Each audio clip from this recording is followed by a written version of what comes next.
Hello student, स्वागत है आप सभी का ऑनलाइन स्टडी एकेडमी में। तो एमपीपीएससी की प्रारंभिक परीक्षा यानी जो प्री एग्ज़ाम था ये 21 मई 2023 को हो चुका है। और इस वीडियो में हम पेपर 1 जीएस यानी सामान्य अध्ययन का डिस्कशन करेंगे, विश्लेषण करेंगे, देखेंगे कौन कौन से क्वेश्चन पूछे गए थे, उनका हल क्या है। तो अगर आपने भी एमपीपीएससी का एग्ज़ाम दिया था इस बार तो अपने अपने आंसर मैच कर लीजिएगा। और जो लोग पीएससी की आगे की तैयारी कर रहे हैं उनके लिए भी काफ़ी ज़्यादा इंपॉर्टेंट क्वेश्चन होगा, एक आइडिया लग जाएगा कि किस तरह से क्वेश्चन पूछे जाते हैं एग्ज़ाम में। तो वीडियो काफ़ी ज़्यादा इंपॉर्टेंट होगी, मेक श्योर लास्ट तक बने रहिएगा।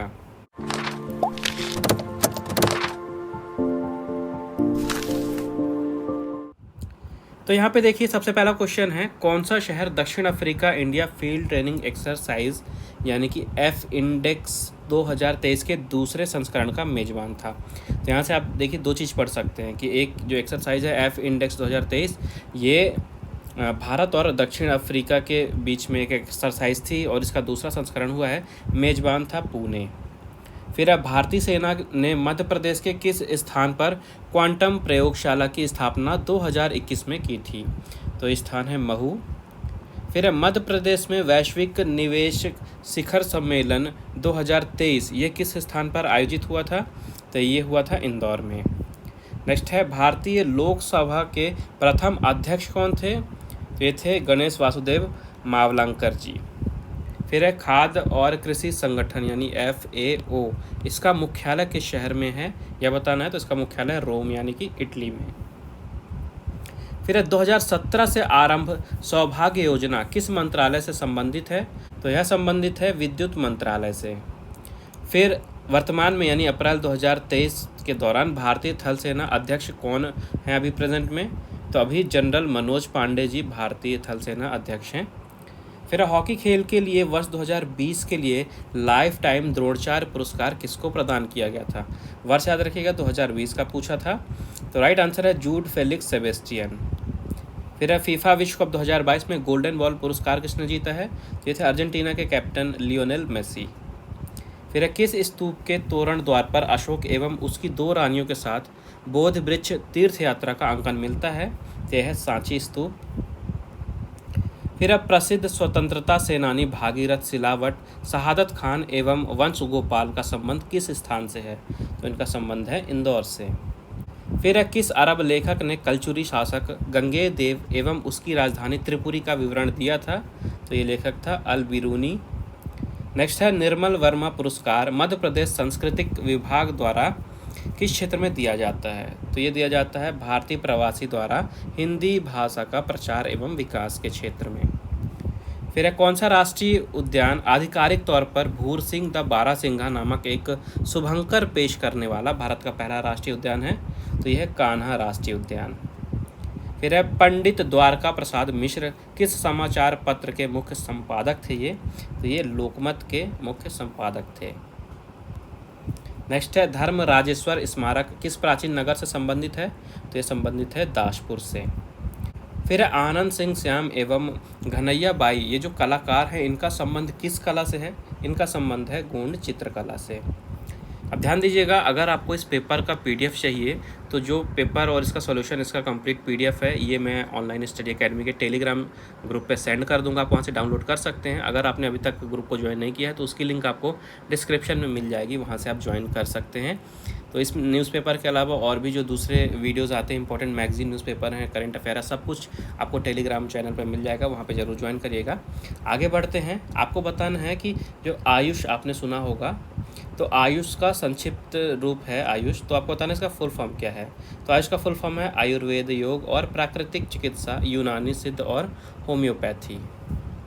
फिर है, कौन सा प्रदूषण मनुष्य में इटाई रोग करता है? तो ये है कैडमियम प्रदूषण। फिर है, खाद्य सुरक्षा और मानक अधिनियम 2006 के अनुसार हमारे देश में किस चिन्ह को सभी प्रसंस्कृत फल उत्पादों के लिए अनिवार्य किया गया है? तो यह है FPO चिन्ह। फिर आनुवांशिक रूप से परिवर्तित बीटी बैंगन को किसके लिए विकसित किया गया था? तो इसको विकसित किया गया था कीट प्रतिरोध के लिए। फिर एटलस और अक्ष के मध्य पाए जाने वाले जोड़ को क्या कहते हैं? तो जोड़ को कहते हैं सिनोवियल जोड़। फिर मनुष्य में कौन सा विटामिन खून का थक्का जमने में सहायक होता है? तो यह विटामिन K। फिर कौन सा क्षेत्र दो पारिस्थितिकी तंत्रों के मध्य सीमा रेखा अथवा संक्रमण क्षेत्र के रूप में कार्य करता है? तो ये है इकोटोन। फिर है हमारे देश का कौन सा क्षेत्र जैव विविधता का तप्त स्थल कहलाता है? तो इसका आंसर है पश्चिमी घाट। फिर है वायु की गति का मापन किसके द्वारा किया जाता है? तो यह है एनीमोमीटर। फिर है भारतीय वन प्रबंधन संस्थान IIFM, ये कहाँ पे है? ये है भोपाल में। नेक्स्ट है संथाल विद्रोह के मुख्य नेता कौन थे? तो मुख्य नेता थे सिद्धो। नेक्स्ट है प्रार्थना समाज की स्थापना कहाँ हुई थी? प्रार्थना समाज की स्थापना हुई थी महाराष्ट्र में। फिर है परंपरा के अनुसार अलवारों और नयनारों की संख्या कितनी है? तो परंपरा के अनुसार अलवार हैं 12 और नयनार जो हैं ये है 63। फिर है तहकीक अ-हिंद किताब है, इसके लेखक कौन है ये बताना है। तो इसके लेखक हैं अल-बरूनी। नेक्स्ट है भारत छोड़ो आंदोलन किस तिथि को शुरू हुआ था? तो ये शुरू हुआ था 9 अगस्त 1942 में। फिर है विजयनगर साम्राज्य की स्थापना किस वर्ष हुई थी? ये हुई थी 1336 में। फिर चंपारण सत्याग्रह के दौरान नील की खेती किस नाम से पहचानी जाती थी? तो उस समय से तिनकठिया पद्धति कहा जाता था।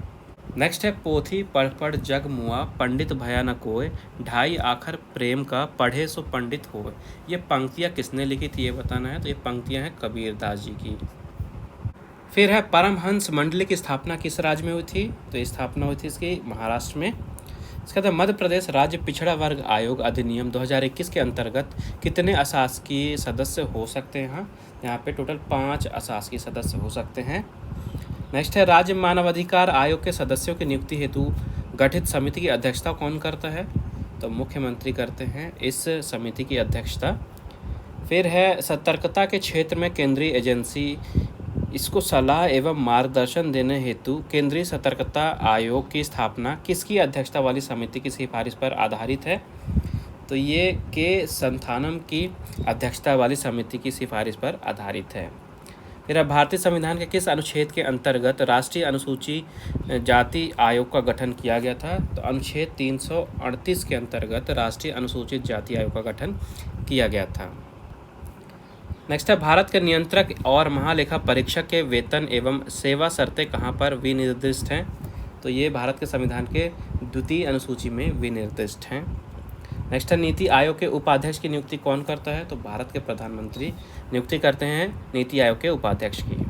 फिर मध्य प्रदेश राज्य निर्वाचन आयोग कब अस्तित्व में आया था? तो अस्तित्व में आया था 1 फरवरी 1994। नेक्स्ट है संघ तथा राज्यों के लिए लोक सेवा आयोग का प्रावधान संविधान के किस अनुच्छेद में है? तो ये दिया गया है अनुच्छेद 315 में। फिर भारतीय संविधान के किस अनुच्छेद के अनुसार भारत का राष्ट्रपति किसी उच्च न्यायालय के न्यायाधीश को एक न्यायालय से दूसरे न्यायालय में स्थानांतरित करता है? तो यह अनुच्छेद 222। फिर भारत के राष्ट्रपति की क्षमादान की शक्ति किस अनुच्छेद से प्राप्त होती है? यह प्राप्त होती है अनुच्छेद 72 से।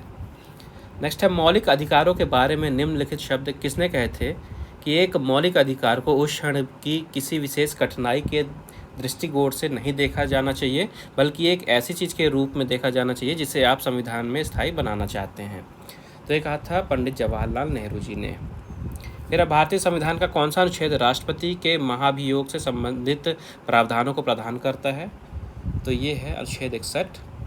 फिर नेहरू ने संविधान सभा में उद्देश्य प्रस्ताव कब प्रस्तुत किया था? तो ये हुआ था 13 दिसंबर 1946 में। नेक्स्ट है भारतीय संविधान का 91वें संशोधन किस चीज़ को प्रदान करता है?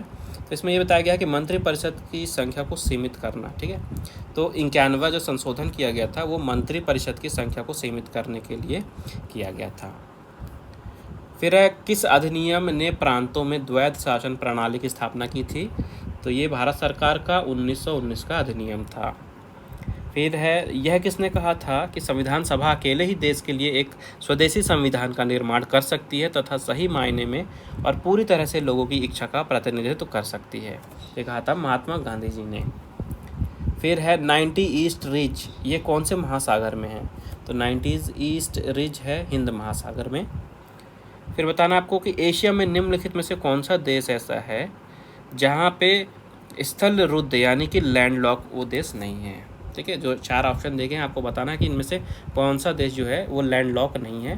तो ये है थाईलैंड। फिर वर्ष 2011 की जनगणना के अनुसार किस राज्य में जनसंख्या वृद्धि दर सर्वाधिक थी? तो ये राज्य है मेघालय। फिर है दक्षिण पूर्व एशिया की सीमा पार नदी मिकांग, ठीक है, ये नदी का नाम है मिकांग। तो आपको बताना है कि जो 4 ऑप्शन दिए हैं कौन से देश से ये नदी मिकांग नहीं गुजरती है, तो ये नदी जो है बांग्लादेश से होकर नहीं गुजरती है। फिर अब वर्ष 2020-21 में कौन सा राज्य देश में मूंगफली का सबसे बड़ा उत्पादक था, तो ये राज्य है गुजरात। फिर बताना सुंदर वन जो है ये किस प्रकार के वन हैं, तो ये ज्वारीय वन है। नेक्स्ट है एटलस पर्वत किस महाद्वीप में है, तो ये अफ्रीका में है। फिर आपको बताना है कि मध्य प्रदेश में सिंचाई का प्रमुख साधन कौन सा है, तो प्रमुख साधन है सिंचाई के मध्य प्रदेश में कुएं और ट्यूबवेल। फिर है किस जिले में मैग्नीज के बड़े भंडार हैं, तो ये जिला है बालाघाट।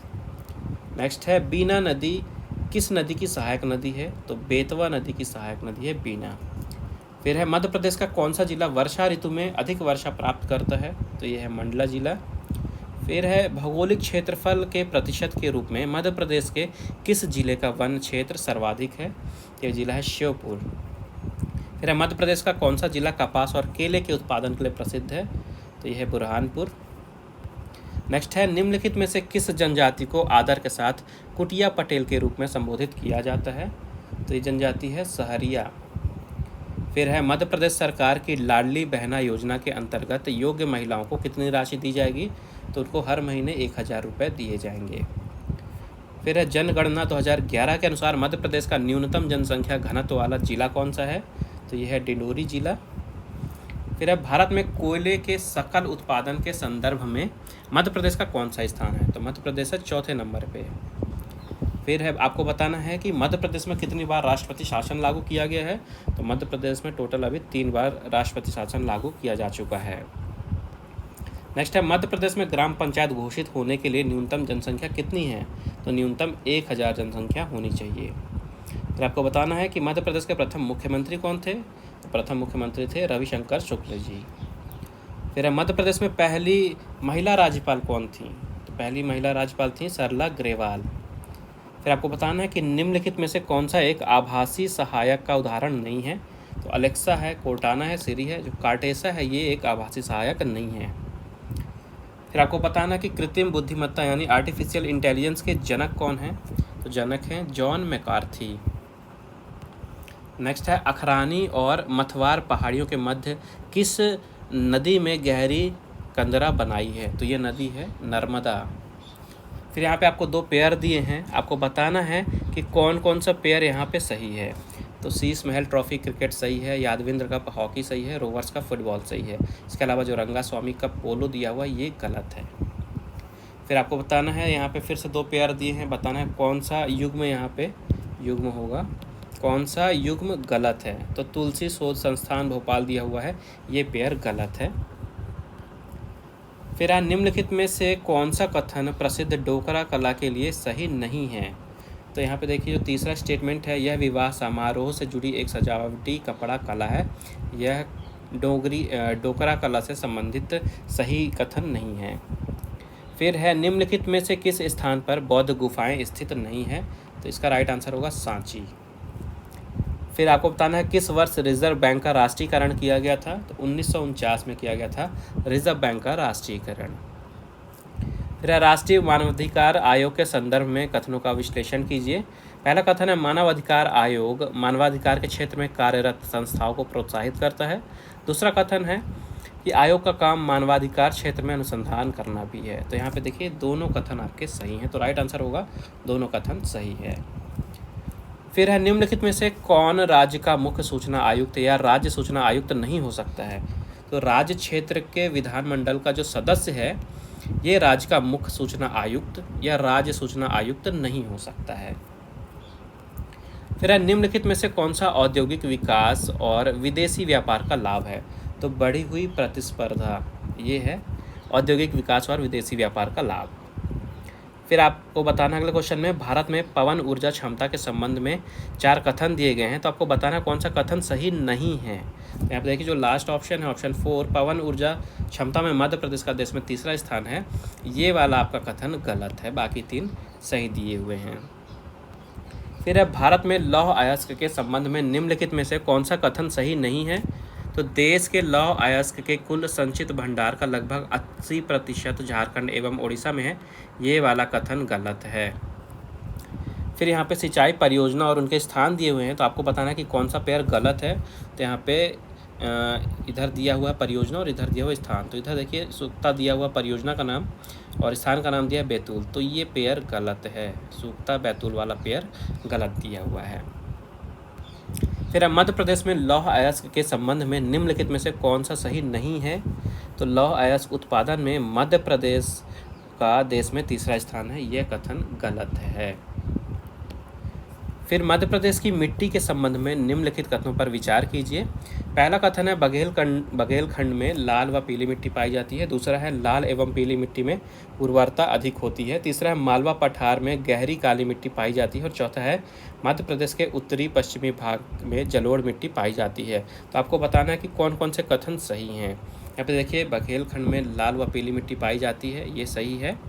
मालवा पठार में गहरी काली मिट्टी पाई जाती है, ये भी सही है। और मध्य प्रदेश के उत्तरी पश्चिमी भाग में जलोढ़ मिट्टी पाई जाती है, ये भी सही है। तो 1, 3 और 4 सही है, दूसरा गलत होगा।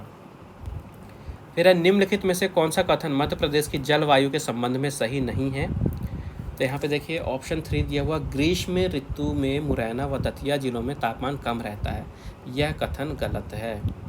बाकी के 3 सही दिए हुए हैं। फिर आपको बताना है कि कौन सा कृत्रिम बुद्धिमत्ता के पक्षपात का स्रोत नहीं होता है। तो ये होती है एबिलिटी, इंग्लिश में बात करेंगे तो होगा एबिलिटी और हिंदी में क्षमता। फिर है कौन सा डायोड अत्यंत उच्च गति स्विचिंग, यहाँ पे स्विचिंग आएगा, ठीक है। तो कौन सा डायोड अत्यंत उच्च गति स्विचिंग इलेक्ट्रॉनिक परिपथ में प्रयोग किया जाता है। तो ये है शॉटकी डायोड। फिर है इलेक्ट्रॉनिक उपकरणों में निम्नलिखित में से कौन सी तकनीक इलेक्ट्रॉन होल युग्म पैदा करने में प्रयोग नहीं की जा सकती है। तो यह है तकनीक है अशुद्धि अंतक्षेप। इसको इलेक्ट्रॉन और होल का जो पेयर होता है उसे पैदा करने में प्रयोग नहीं किया जा सकता है। फिर है निम्नलिखित में से ई गवर्नेंस का कौन सा वर्णन सटीक बैठता है। नागरिकों को नियुक्त करना, सक्षम बनाना तथा उन्हें अधिकार देना, ये है सही मायने में ई गवर्नेंस का डेफिनीशन या उससे रिलेटेड अगर वर्णन की बात करें तो ये सबसे सटीक बैठता है। नागरिकों को नियुक्त करना, सक्षम बनाना तथा अधिकार देना। फिर वर्ष 2011 की जनगणना के अनुसार किस राज्य में महिला साक्षरता दर सर्वाधिक थी। यह राज्य था मिजोरम। फिर साइबर सुरक्षा की विशेषताएं कौन सी हैं। तो अनुपालन, आंतरिक खतरों से प्रतिरक्षा और खतरे की रोकथाम, ये तीनों ही विशेषताएं हैं साइबर सुरक्षा की। इसके बाद है देश की सीमाओं से परे ई कॉमर्स का कौन सा आयाम व्यापार के लिए सक्षम है। तो ये है विश्वव्यापी पहुंच। फिर आपको बताना है निम्नलिखित में से कौन सा रोबोट का फ़ायदा नहीं है। तो देखिए रोबोट जो है ये नौकरी को विस्थापित कर सकते हैं, ये हमारे लिए बिल्कुल फ़ायदे का चीज़ नहीं है, ये रोबोट का फ़ायदा नहीं है। फिर आपको बताना सोशल मीडिया अनुकूलन क्या है। तो सोशल नेटवर्क द्वारा आसानी से प्रचार करना, यही कहलाता है सोशल मीडिया अनुकूलन।